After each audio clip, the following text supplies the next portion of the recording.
About 9 years ago, a former colleague said to me, "So you're still using the same handbag?"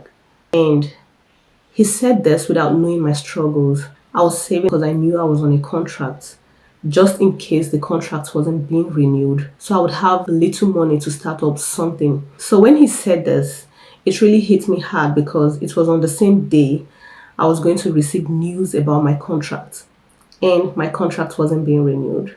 So I just felt like everything was going against me, even though they say what people say to you shouldn't affect you. But that day I was affected, probably because it was on that same day. So during the period I was working, I wasn't able to buy myself a handbag, but I was able to buy my mother a handbag. A colleague came with a handbag that his wife was selling.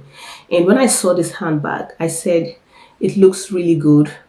I think my mom deserves this bag because she hasn't bought anything for herself in a very long time. She's been sacrificing everything for us to have a better life."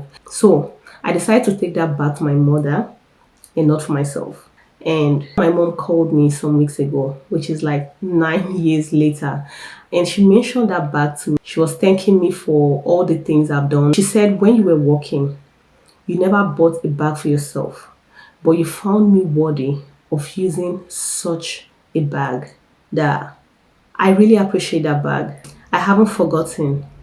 I know all you've done for me. She was so happy, and I was so happy that she thought about this because I had forgotten about this bag. But when she said this, it made me to remember what my colleagues said and how I was hurt then.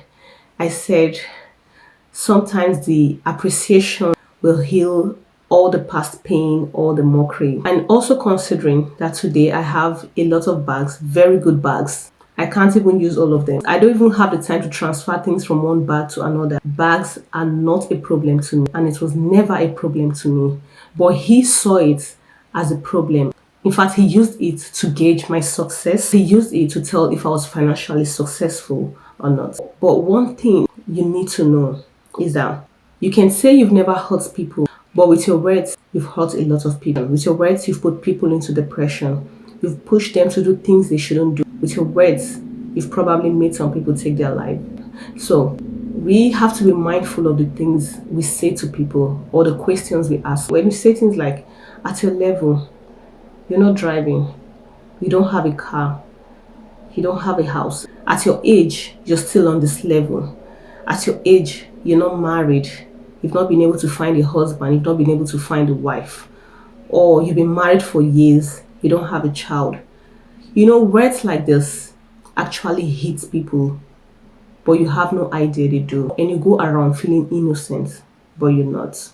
So, knowing that your words can break or heal, choose wisely what you say.